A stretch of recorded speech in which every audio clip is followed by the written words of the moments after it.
네, 우리 귀한 하남 예일교회 성도님들과 함께 주님께 예배할 수 있어서 너무나 기쁩니다. 지금 담임 목사님도 아마 온라인으로 같이 예배 드리시는 것 같아요. 왜냐하면 아까 제가 아침에 도착했는데 전화를 주셨더라고요. 그래서 이 성도들을 아끼는 마음, 예배를 생각하시는 마음, 그것을 제가 정말 느꼈습니다. 더 저보다 긴장하고 계시더라고요. 그래서 제가 염려하지 마시라고, 그리고 예배를 위해서 또 말씀을 위해서 목사님 예배 가운데 함께 중보 기도해 달라고 제가 부탁을 드렸습니다. 목사님이 이 예배에 함께 하시면서 예배를 위해 기도하시면서 예배에 함께 참여하고 계십니다. 우리 이경민 목사님이 대학 시절에 저를 만났습니다. 그래서 제가 이렇게 그 학생들을 교육시키면서 저희 백석대학교 목표가 사람다운 사람을 기르는 거거든요. 세상의 지식은 많은 다른 대학에서 가르칠 수 있지만 하나님 말씀을 통해 사람다운 사람을 기르는 것은 기독교 대학만 할 수 있다 하는 이제 모토를 가지고 일을 하고 있는데, 그래서 저도 이제 그 제자들을 볼 때, 평가할 때, 물론 학업이 뛰어나고 성적도 뛰어나고 머리가 스마트하면 좋죠. 근데 이제 제가 좋아하는 타입의 제자는 사람다운 사람, 인성이 훌륭한 사람, 그리고 당장에 아주 탁월을 1등은 안 하더라도 변함없이 우직하게 그 자리에 계속 서서 헌신하고 희생하는 사람, 이런 사람을 제가 제자 중에 아끼고 봅니다. 근데 우리 이경민 목사님이 그런 분이셨습니다. 그래서 항상 밝고 힘들어도 성실하게 그 자리를 지키고 또 다른 학생들 잘 섬기고, 이런 모습이 너무 정말 훌륭하다.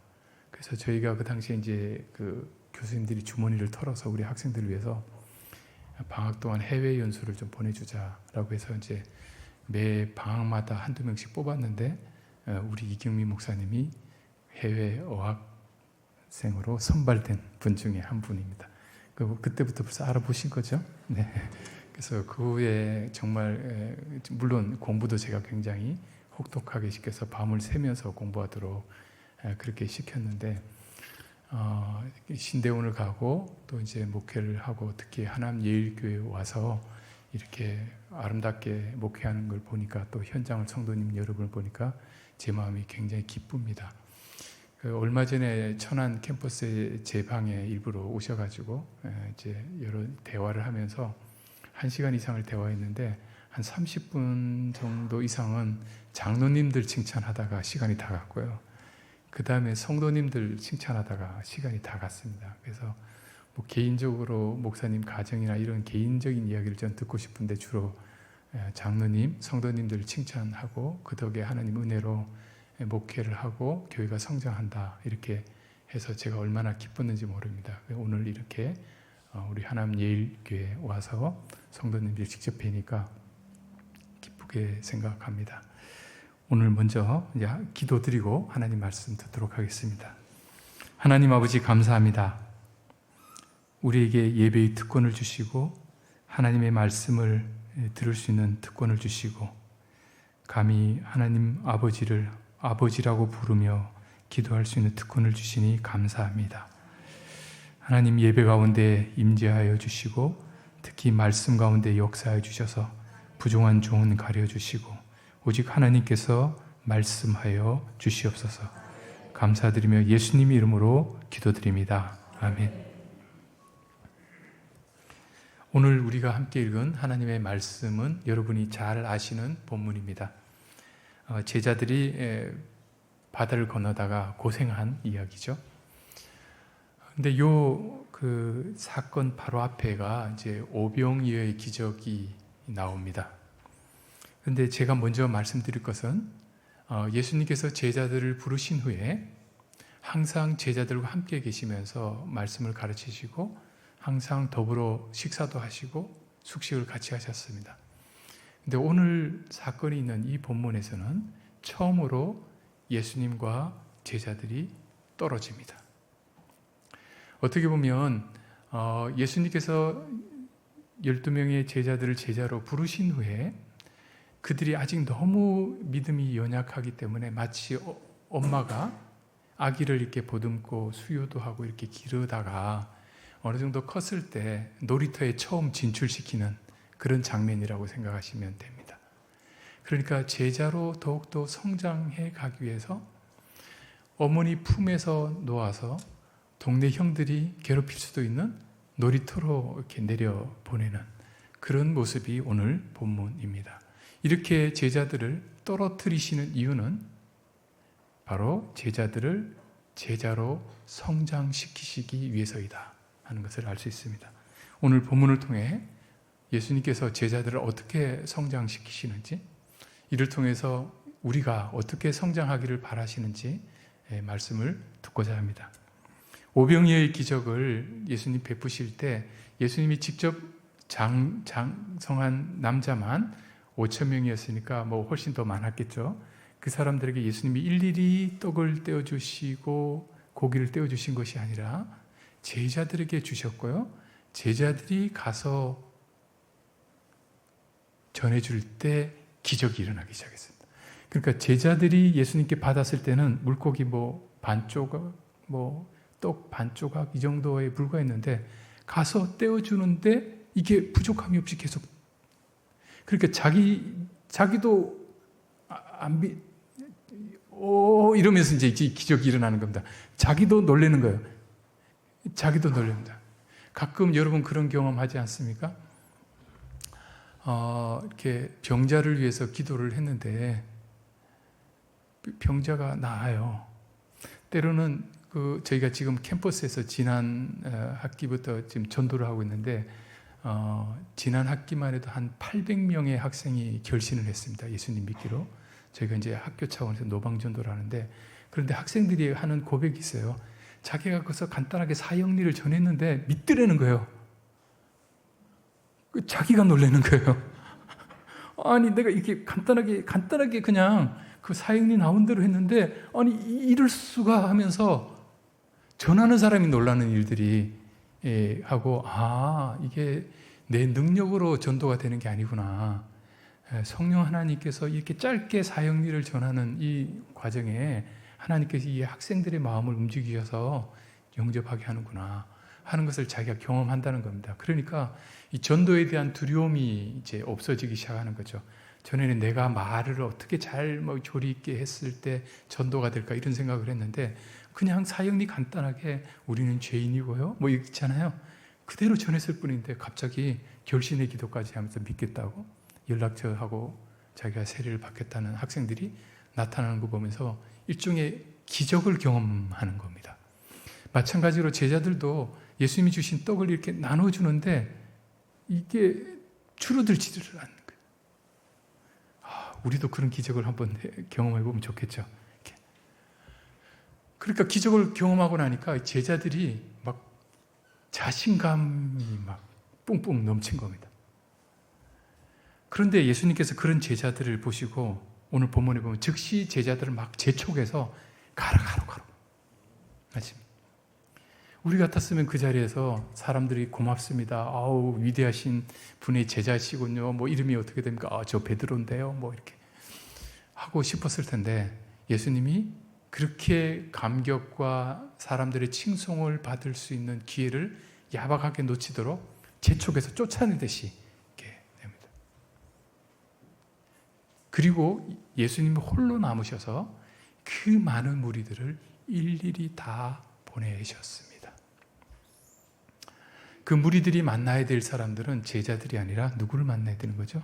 예수님을 만나야 돼요. 제자들을 통해서 기적이 일어났지만 그 기적을 베푸신 분은 제자가 아니라 예수님이시고, 제자들은 그 놀라운 기적의 통로로 사용된 것입니다. 우리가 전도를 할 때 사람들이 만나야 되는 것은 우리 자신이 아니라 우리를 통해서 그분들을 만나는 예수님을 만나야 되는 것이죠. 그래서 예수님께서 그들을 일일이 다 보내시니까 시간이 얼마나 걸리셨겠어요? 그 사이에 제자들은 배를 띄워서 바다를 건너가고 있었습니다. 그리고 예수님께서는 제자들을 다, 그 사람 무리들을 다 보내신 후에 산 위로 올라가셨습니다. 얼마나 피곤하시겠어요. 그런데 산 위로 올라가셨어요. 그리고 거기서 기도하시기 시작하셨습니다. 사랑하는 성도 여러분, 오병이어의 기적과 같이 놀라운 사역을 한 후에 해야 할 일은 뭐라고요? 기도입니다. 우리 교회가 어떤 중요한 행사를 하고 나면 해야 될 일이 기도입니다. 우리 교회가 어떤 모임을 하고 나면 해야 될 일이 기도입니다. 기도하고 사역하고 또 기도하고. 사역만 계속 하다 보면 지칩니다. 그러나 사역하고 기도하고. 오늘 찬양팀 굉장히 특히 오늘 성가대 은혜 많이 받았습니다. 오늘 또 본문이 믿음에 관한 것인데 찬양대에 찬양하기 전에 찬양 연습하면서 기도를 시작하고 또 찬양한 후에 기도하고, 그죠? 모든 것을 기도로 할 때 이것이 하나님의 일이 되고 하나님이 함께 하시는 일이 되리라고 믿습니다. 예수님께서 기도하러 올라가셨습니다. 그런데 예수님이 산 위에서 기도하시는 동안 바다에서는 전혀 다른 풍경이 벌어지고 있는 겁니다. 배가 무사히 건너가야 되는데 육지에서 술이나 떨어진 시점에 바람이 거세게 일어나기 시작하고 물결이 거칠게 일어나기 시작했던 것입니다. 그래서 오늘 본문에 이 물결과 바람 때문에 제자들이 고난을 당했다 이렇게 말합니다. 뭘 당했다고요? 고난을 당했다. 너무 롤러코스터 아닙니까? 조금 전에 육지에서 오병이의 기적을 경험할 때는 정말 뭐가 될 것처럼 그랬는데 이제는 바다에서 고난을 겪고 있는 겁니다. 바람도 불고요. 물도 굉장히 거치게 붑니다. 제자들이 이 바다에서, 거친 바다에서 얼마나 몇 시간 동안 고생했을까요? 성경은 정확하게 나오지 않지만 예수님이 밤 사경에 대답이 나오는데 제가 무시했어요. 우리 어린 친구. 예? 10시간? 네.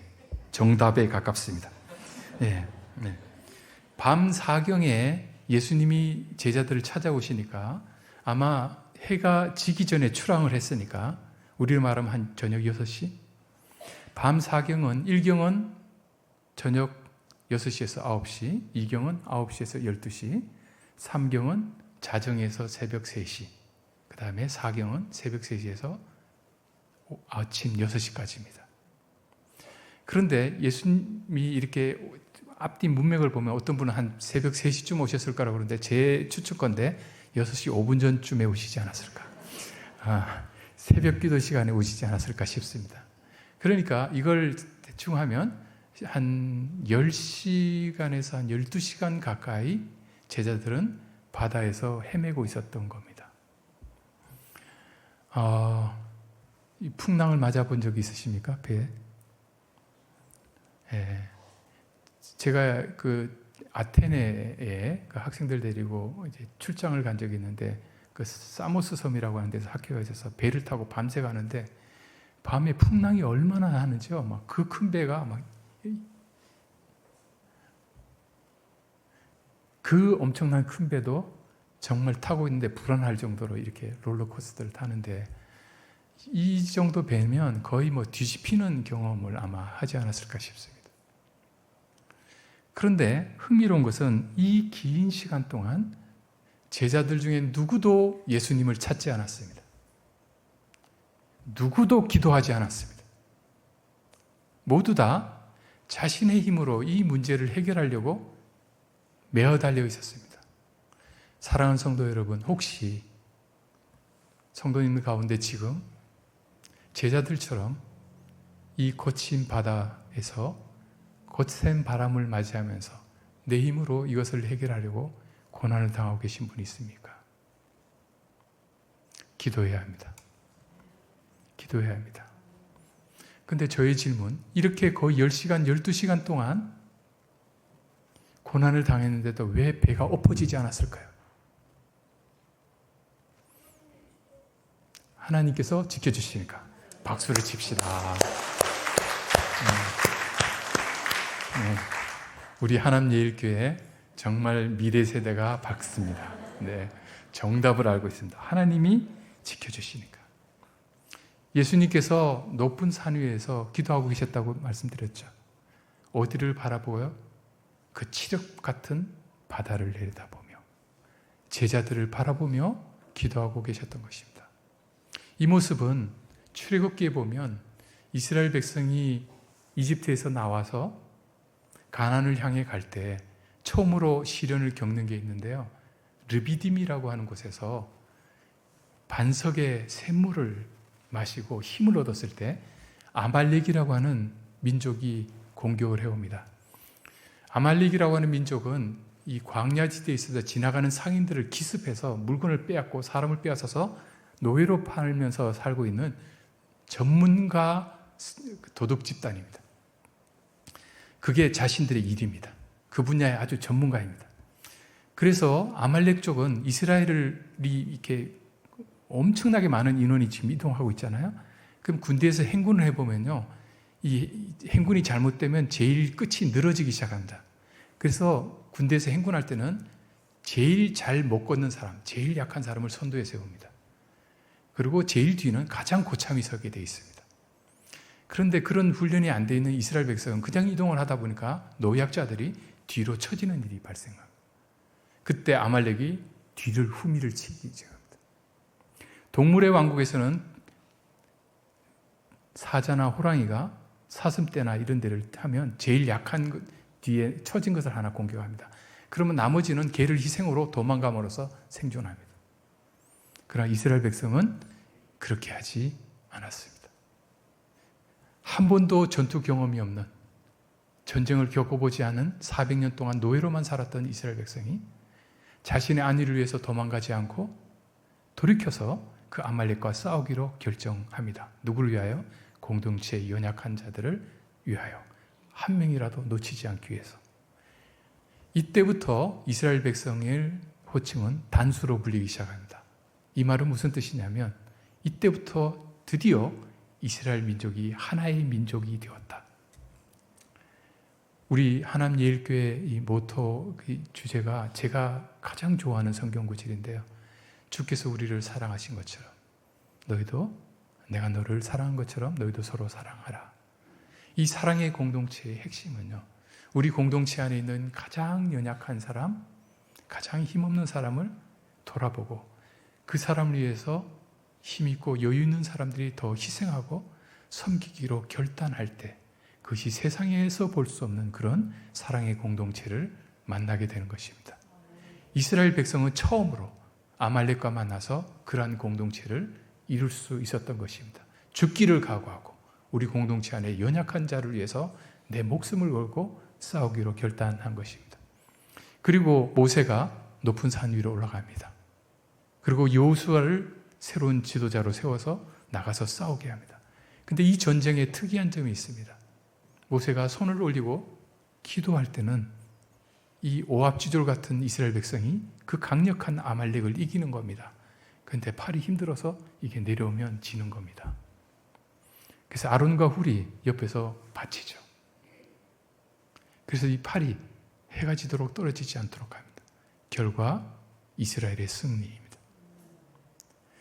여호수아와 그의 군대들은 나가서 싸우고 있습니다. 그런데 아마 저는 그 전투 장면을 직접 보지는 못했지만 특이한 전투 장면일 것 같아요. 왜냐하면 모세의 이 올라간 손을 나중에 전쟁에 이기고 나서 여호와 니시, 승리의 하나님이라고 그러는데 그걸 니시라고 하는 게 배너라는, 깃발이라는 것입니다.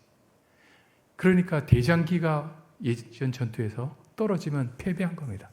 대장기가 서 있는 한 군사들은 용기를 잃지 않습니다. 이 대장기가 모세의 팔입니다. 하나님을 향한 기도의 팔이 내리죠. 하남예일교회 성도 여러분, 우리 교회가 사랑의 공동체로 하나님 앞에 우뚝 서고 부흥 성장하기 위해서는 하나님께 매일 중보하는 기도의 손길이 필요합니다.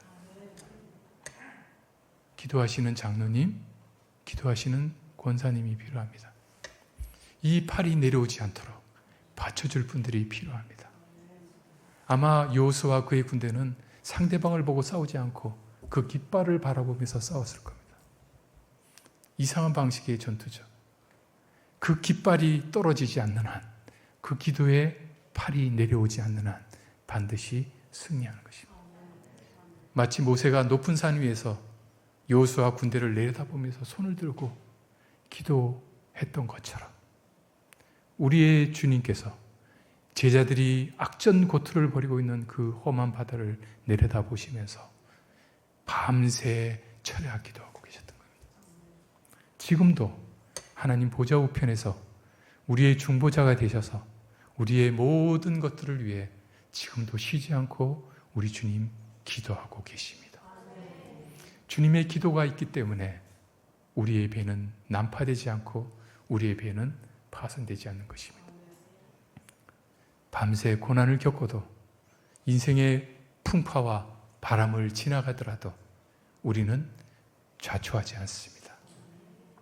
그런데 정작 제자들은 그 사실을 몰랐습니다.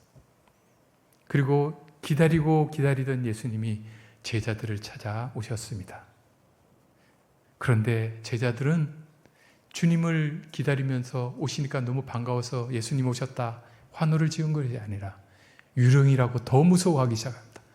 바람도 무섭고 물결도 무섭고 난파될까 무서운데 유령까지 나타났으니 얼마나 무섭겠어요. 예, 맞아요. 대화가 되는 설교라서 너무 좋습니다. 유령이라고 무서워해서 소리를 질러기 시작했습니다. 그때 예수님이 즉시 말씀하십니다. 안심하라. 나니 두려워하지 말라. 서로 성도 여러분 서로를 바라보면서 이야기합시다. 안심하십시오. 두려워하지 마십시오. 다시 한번 이야기합시다. 안심하십시오. 두려워하지 마십시오. 한 번 더 하시죠. 안심하십시오. 두려워하지 마십시오. 아멘. 예. 안심해도 됩니다. 두려워할 필요가 없습니다. 우리 주님이 그 이유를 말씀하셨어요. 나다. 나. 나다는 나니라는 이 말씀은 영어 성경에 보면 I am입니다. 우리말로 하면 나는 있다 하는 뜻입니다. 출애굽기에 보면 모세가 떨기나무에서 하나님을 만났을 때 하나님이 가서 고통받는 내 백성을 구원하라 라고 하셨을 때 누가 나를 보냈다고 할까요? 당신의 이름을 뭐라고 이야기할까요? 라고 할 때 하나님이 하신 말씀이 있습니다. 우리 성경에 나는 스스로 있는 자니라 이렇게 어렵게 번역되어 있는데 영어 성경에는 I am who I am 줄이면 I am입니다. 나 있다. 그런데 재밌는 것은요, I am 있는데 어떤 방식으로 있는지는 몰라요. 하나님이 이렇게 말씀하신 겁니다. I am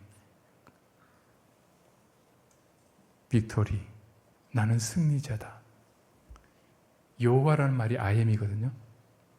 여호와 라파. 나는 치유하는 하나님으로 너와 함께 있을 거야. 여호와 니시. 나는 승리하는 하나님으로 너희와 함께 있을 거야. 이스라엘 백성은 하나님이 그들과 함께 계심을 알지만 함께 계시는 하나님이 어떤 하나님인지는 이제 출애굽 과정을 거쳐서 함께 그 긴 여정을 걸어가면서 알게 될 것입니다. 우리도 하나님을 알지만 하나님을 100% 완전하게 다 알지는 못합니다. 그러나 시련과 고난을 통해서 나와 함께 하시는 하나님, 질병 가운데 회복되었을 때 나를 치유하시는 하나님, 우울과 좌절 가운데 있을 때 나에게 회복을 주시는 하나님, 못한다고 주저앉았을 때 가능케 하시는 전능하신 하나님을 머리로 하는 것이 아니라 우리의 신앙의 삶을 한 걸음 한 걸음 걸어가면서 하나님이 어떠한 분이신지를 체험하게 되실 것입니다. 하나님은 호렙산에서 모세에게 그렇게 말씀하신 것입니다. 내가 어떤 하나님인 줄 나와 함께 광야를 거쳐 가나안으로 들어가면서 알게 될 거야. 나를 알아. 힘써 알아라. 그것은 머리로 성경책을 펼쳐놓고 그 글자로만 있는 것이 아니라 나의 고난과 인생의 역경 가운데 걸어가면서 나와 함께 하시는 하나님을 경험하는 것입니다. 사랑하는 성도 여러분, 우리는 다 그런 경험들이 있지 않습니까? 그리고 그런 경험들이 쌓여갈수록 하나님을 더욱 알고 하나님을 더욱 사랑하고 하나님을 더욱 신뢰하게 되지 않습니까? 우리 주님이 말씀하십니다. 내가 여기 있다. 그래서 신약에서 예수님이 오시면서 천사가 말하기를 그 하나님의 이름이 임마누엘이다. 임마누엘은 영어로 I am with you. 내가 너와 함께 있다. 이것이 하나님의 이름입니다. 그래서 시편 23편에 하나님께서 그의 이름을 위하여 우리를 의의 길로 인도하시는도다. 사망의 음침한 골짜기를 다닐지라도 해로움을 당하는 것을 두려워하지 않는 것은 주께서 나와 함께 하심이라. 하나님의 이름이 뭐라고요? 나와 함께 하시는 하나님. 나와 함께 하시는 하나님. 그 이름을 헛되이 하지 않기 위해서 하나님은 오늘도 우리와 함께 하십니다. 그러니 안심하고 두려워할 필요가 없습니다. 하나님의 임재를 경험하십니까? 단순히 그냥 임재가 아니라 나를 붙드시고 나를 정말 생생하게 나를 지켜주시는 그 하나님. 오늘 찬양 드린 것처럼 우리 지켜주시는 하나님을 신뢰하는 믿음. 베드로가 이 말을 듣고 대답합니다. 주여, 만일 주님이시거든 나를 명하사 물 위로 오라 하소서.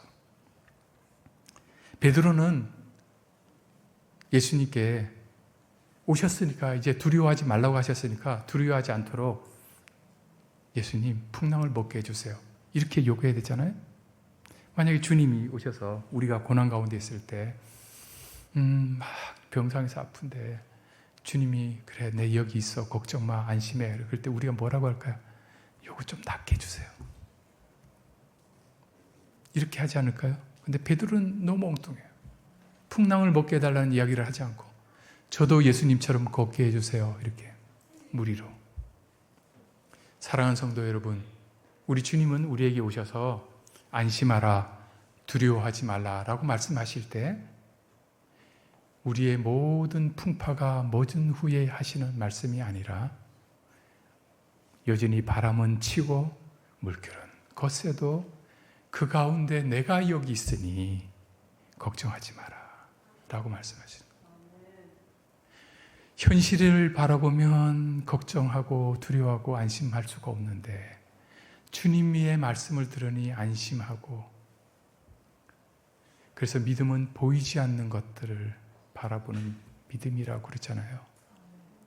보이는 것은 너무나 어려운데 보이지 않는 우리 주님의 임재, 함께하심, 그 약속, 그걸 우리가 붙들 때 우리가 안심하고 두려워하지 않을 수가 있는 것입니다. 우리의 인생은 제자들이 이 바다에서 겪었던 것 같은 롤러코스터를 경험하게 됩니다. 여전히 어딘가 아프고요. 세월이 흘러가니까 저도 여기저기 고장나기 시작하더라고요. 그래서 제가 어차피 카센터 자주 가야 되듯이 그렇게 살아야지 뭐. 인생은 롤러코스터를 탑니다. 그런데 제가 보니까요, 에버랜드 이런 데 가서 롤러코스터 타는데 저는 아찔해서 못 하겠는데 그거 돈 내고 타고요, 앞에 누가 새치기 하면 화내더라고요. 그런데 만약에 여러분이 롤러코스터 타려고 줄을 서 있는데 앞에 타던 사람들이 뚝뚝 날아서 하나씩 떨어져 죽으면 돈 내고 타시겠어요? 아니면 도리어 양보해 주겠죠. 먼저 타라고. 제자들이 탄 이 배는 뒤집히지 않았습니다. 왜요? 산 위에서 그들을 바라보고 기도하시는 주님이 계셨기 때문에. 만약에 제자들이 이 사실을 알았다면 이 긴 밤은 고통과 불안과 절망의 시간이었을까요? 아니면 짜릿한 롤러코스터 타는 시간이었을까요? 만약에 그 사실을 알았다면 짜릿한 롤러코스터였을 겁니다. 그래도 타기 싫더라고요. 저희 아들이 어릴 때 그거 타고 싶다고 그래가지고 아빠가 보호해줘야 된다고 제가 탔는데 제가 그거 약하거든요. 아들 때문에 쿨한 척했지만 죽는 줄 알았어요. 다시 타자고 할 땐 절대 안 탔어요. 그게 안전한 줄 알지만 타고 있는 순간은 죽을 것 같아요. 근데 재미있는 것은 타고 나면 또 타겠다고 그래요. 일부러 롤러코스터 타러 갈 필요는 없습니다. 그러나 우리 인생에 롤러코스터가 일어나고 바람이 불고 이런 시절에 우리의 마음은 잠잠해, 평안히 이 모든 것들을 대처할 수 있는 것입니다. 왜냐하면 우리 주님이 함께 하시기 때문에 그렇습니다. 그래서 세상이 놀라는 겁니다. 교회 다니는 사람이 너무 다르네. 나 같으면 절망했고 포기하고 그냥 주저앉았을 텐데 가진 것 하나도 없고 저런 고난 가운데 왜 얼굴이 저렇게 해맑게 빛나지? 저렇게 찬양하지? 자기도 자기 추스리지도 못하는데 왜 저렇게 다른 사람을 섬기지? 그들은 모릅니다. 우리 주님이 우리와 함께 한다는 사실을. 이것이 복음 전파의 길이기도 합니다. 세상 사람들이 보고서 역시 믿는 사람은 다르구나. 진짜로 믿는구나. 진짜로 믿는구나. 하나님이 살아계심을, 함께 하심을 진짜로 믿는구나 하는 것입니다. 베드로는 풍랑이 먹기를 기도하지 않고 예수님 닮기를 원했습니다. 예수님이 그 거친 물을 밟고 이겨 가시는 것을 보고 나도 예수님처럼 똑같이 예수님을 따라가는 제자로 살겠다고 결단한 겁니다. 풍랑이 먹고 안 먹고가 문제가 아니라 예수님과 함께하는 삶, 예수님을 닮은 사람으로 살아가는 것이 베드로의 목표가 되었던 것입니다. 그전 또한은 밤새 이 풍랑이 멈도록 하는 것이 그들의 목적이었다면 이제 베드로의 목적은 풍랑은 관심 없고 주님 닮기를 바라는 것입니다. 사랑하는 성도 여러분, 고난이 때로는 우리를 주님께 더 가까이 가게 합니다. 그러나 고난을 자체가 중요한 것이 아니라 고난이 없어지는 것 자체가 중요한 것이 아니라 그 가운데 내가 예수님 닮기를, 예수님이 우리를 사랑하신 것처럼 우리가 서로 사랑하는 삶을 살아가기로 결단하는 것, 이것이 더 중요한 것입니다. 예수님께서 허락하셨습니다. 오라. 베드로가 걸었습니다.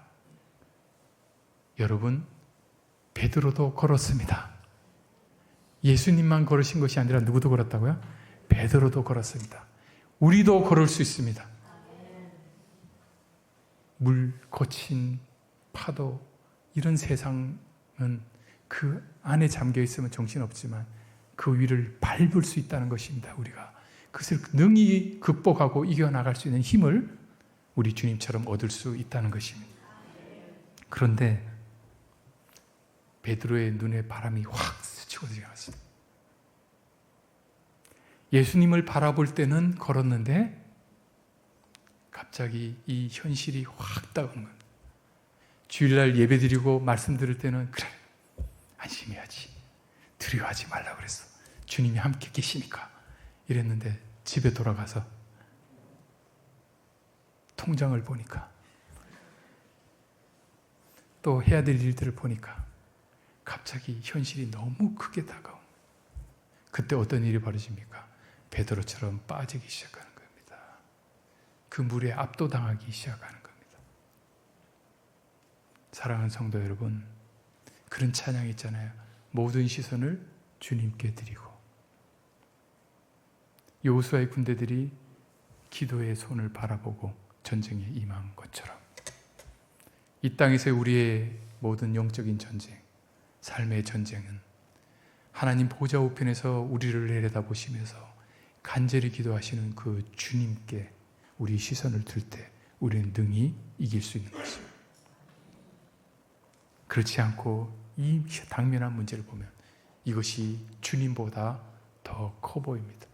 그러면 압도당하고 빠지게 됩니다. 그러나 베드로가 하나 잘한 것이 있습니다. 뭘까요? 급하니까 소리를 지릅니다. 주여 나를 구원하소서. 앞에서는 만일 주님이시거든 이런 가정법을 썼어요. 근데 이제는 주님으로 인정합니다. 주여 나를 구원하소서. 한번 같이 할까요? 주여 나를 구원하소서. 주여 나를 구원하소서. 주여 나를 구원하소서. 베드로가 잘한 것 이거 하나입니다. 예수님 이것을 베드로의 작은 믿음이라고 표현하셨습니다. 비록 우리는 실패할 수 있습니다. 주님께서 두려워하지 말라 안심하라고 말씀하셨지만 여전히 우리가 현실에 압도당해서 두려워할 수 있습니다. 그러나 그때마다 우리가 부르짖어야 될 기도, 주여 나를 구원하소서. 주님께서 즉시 손을 내미셨습니다. 즉시. 그 긴 밤 동안 바다를 내려다보면서 기도하시는 우리 주님은 제자들의 입에서 주여 우리를 구원하소서 이 한마디 그렇게 듣고 싶지 않으셨을까요? 하나님이 우리의 모든 기도 제목을 아십니다. 그러나 우리 주님은 우리가 입을 열어 주님께 주여 나를 구원하소서, 제가 이런 문제가 있습니다. 주님 불쌍히 여겨주십시오 라고 이야기하기를 간절히 기다리십니다. 마가복음의 다른 본문에 이 사건을 다른 본문을 보면요, 예수님이 물 위로 걸어오시는데 배를 슬쩍 지나가시는 모션을 취합니다. 마치 아기가 막 울고 있는데 엄마가 이렇게 오면서 엄마 좀 쳐다보라고, 엄마 없는 줄 알고 막 울고 있는데 엄마 쳐다볼 때 엄마들이 약간 그럴 때 있잖아요. 가서 안 안아주고 이렇게 보면서 아기가 날 보나 안 보나.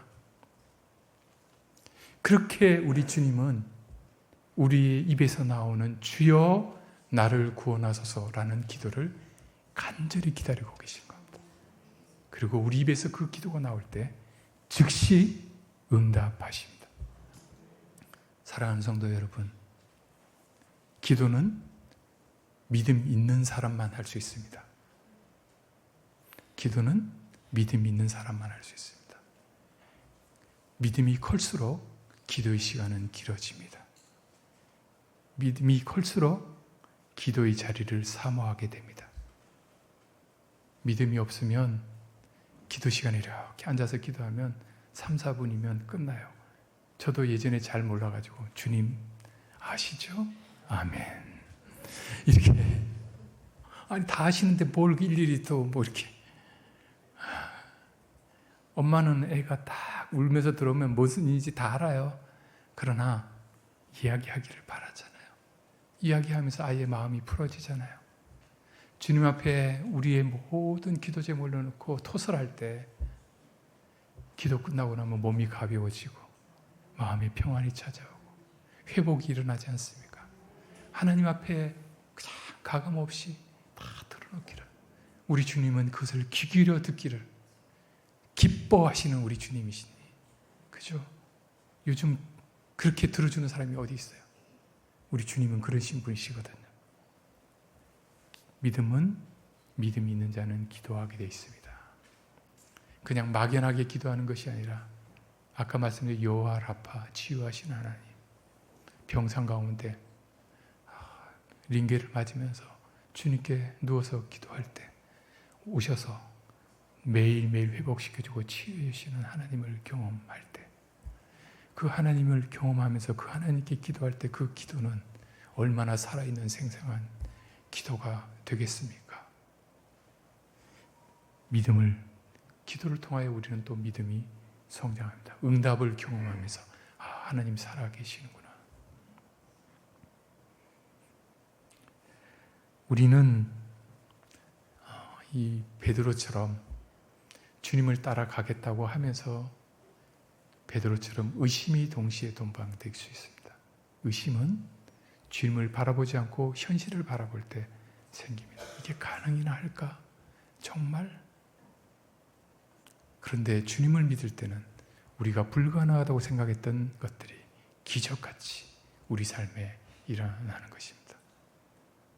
우리가 가능할 것만 같은 것만 주님께 구하고 전혀 상상할 수 없고 불가능한 것 같은 것은 아예 주님께 구하지 않는다면 주님을 그렇게 작게 보는 것입니다.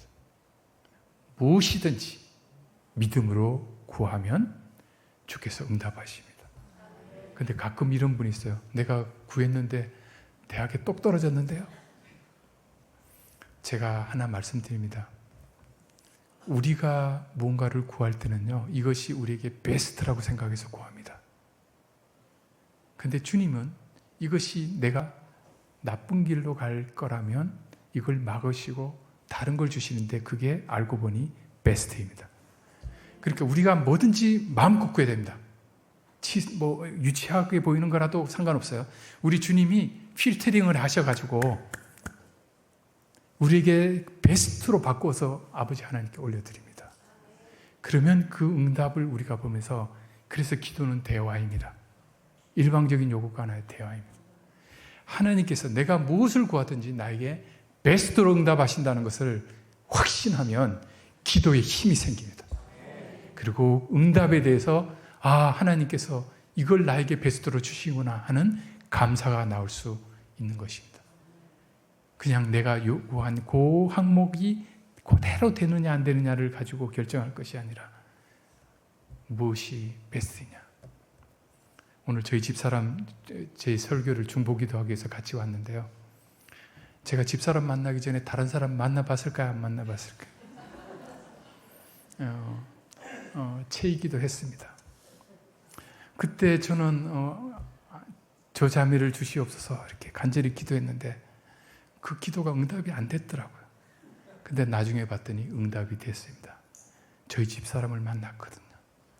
그래서 제가 간절히 저 자매를 주시옵소서라고 할 때 그 자매가 아니라 저희 집사람이 저희 짝이라고 생각하시니 앞에 장애물을 하나 제거하신 겁니다. 그러나 그 순간에는 내가 기도가 응답 안 된 걸로 착각할 수도 있죠. 그러나 우리가 인생을 살고 나서 돌이켜보면 나의 모든 인생은 하나님이 인도하셨구나. 하나님의 은혜이구나.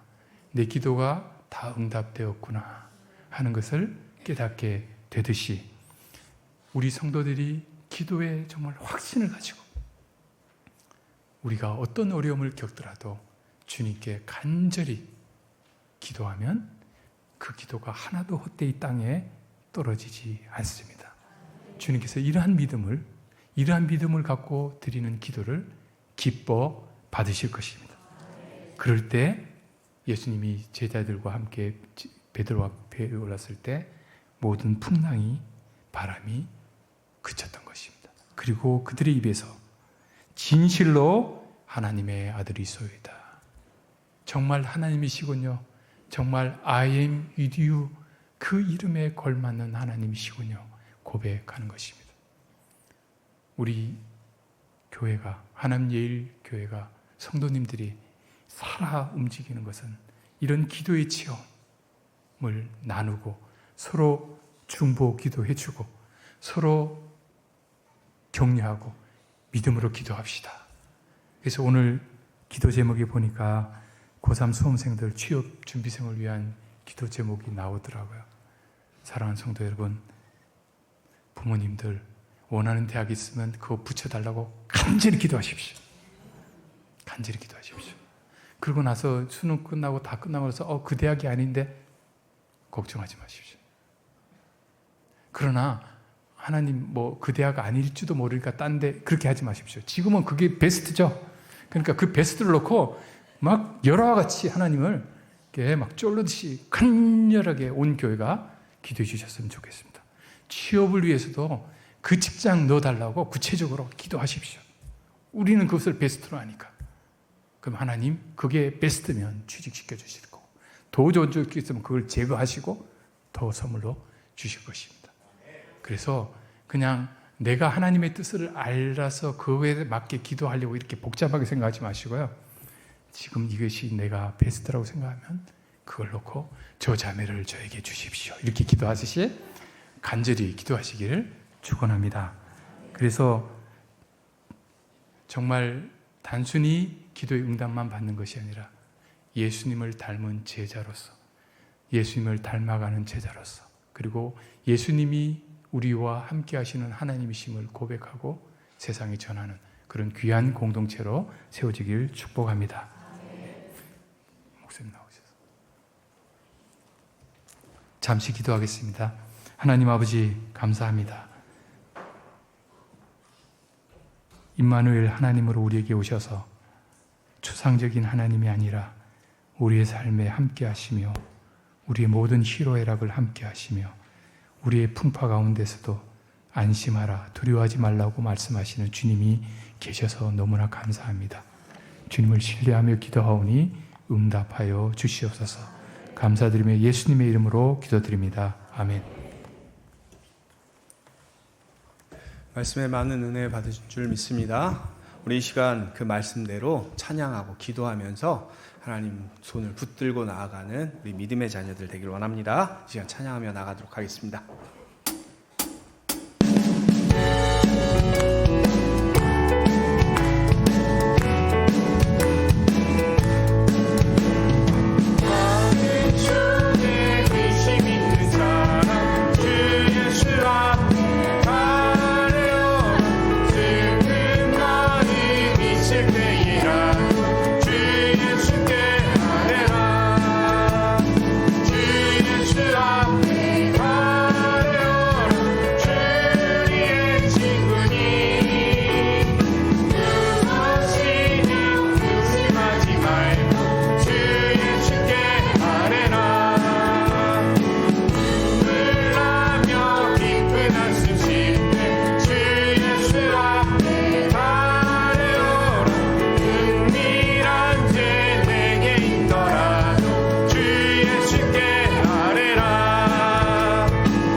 함께 기도하기로 원합니다.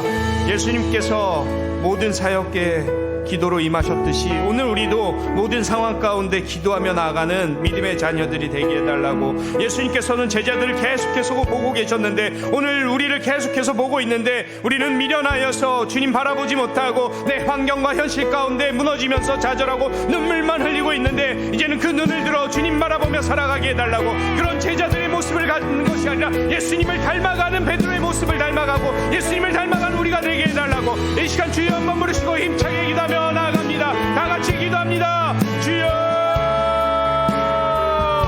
사랑과 은혜가 풍성하신 아버지 하나님, 예수님께서 모든 사역을 기도로 시작했고 기도로 마쳤듯이 우리의 모든 상황 속에서 주님께 기도하며 나아가길 소망합니다. 모든 것을 주님 손에 맡겨드릴 수 있는 믿음을 허락하여 주옵소서. 아버지 하나님, 우리가 눈을 들어서 주님 바라보기를 원합니다. 우리가 믿음의 눈을 들어 주님 바라보며 주님 의지하기를 소망합니다. 예수님께서는 지금도 우리를 주님을 바라보고 있음을 믿고 그 주님 의지하며 나아가는 우리가 되기를 원합니다. 하나님께 기도의 손을 들 수 있는 우리 모든 예일의 가족들이 다 될 수 있도록 인도하여 주옵소서. 예수님을 보지 않는 믿음이 아니라 예수님을 보는 믿음, 기적을 경험했지만 아버지 예수님을 생각하지 못했던 미련한 제자의 모습들이 아니라 주님 바라보면서 주님 의지하면서 살아갈 수 있는, 주님 바라보며 주님만 바라보며 따라갈 수 있는 우리 예일의 가족들이 다 될 수 있도록 주님 은혜를 더하여 주옵소서.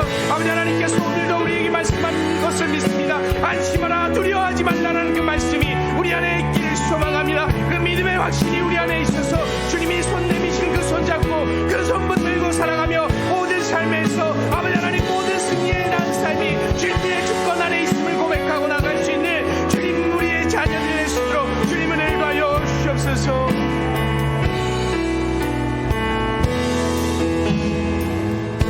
아버지 하나님 감사합니다. 우리 삶 속에서 여전히 풍랑은 일고 있는데 주님 바라보지 못하고 주님 의지하지 못했던 미련한 모습들 이제는 내려놓기를 원합니다. 예수님께서 모든 사역을 기도로 시작하셨고 기도로 마쳤듯이 우리도 그 모습 닮아서 모든 환경 속에서 기도하는 제자의 모습을 가지기를 원합니다. 주의 백성으로 살아가길 소망합니다. 늘 끊임없이 제자들의 모습을 보셨던 그 주님의 모습 지금도 우리를 보고 있음을 알고 있습니다. 다시 한번 일어서는 우리 예일의 가족들이 되기를 원합니다. 예수님을 보지 않는 미련한 모습이 아니라 예수님을 바라보고 예수님께서 내미신 그 손길 붙들고 삶 속에서 아무리 풍랑이 일어도 그 풍랑의 두려움으로 갇혀 넘어지는 것이 아니라 주님 손잡고 일어설 수 있는 우리 예일의 가족들이 다 될 수 있도록 주님 은혜를 더하여 주옵소서. 물을 보면 빠질 수밖에 없지만 주님 바라보면 걸을 수 있음을 알기에 오늘도 주의 말씀 의지하여서 한 주간 삶의 터전에서 주님 바라보며 걷기를 원합니다. 우리들의 발걸음을 인도하여 주시옵소서. 모든 걸 주님 손에 맡겨드립니다. 예수님의 이름으로 감사하며 기도드립니다. 아멘. 우리 하나님께 영광의 박수 한번 올려드리겠습니다. 네. 이 시간 말씀 전해주신 이경직 목사님께서 나오셔서 축도로 예배를 마치겠습니다. 여러분 삶의 모든 터전에서 승리하기를 원합니다.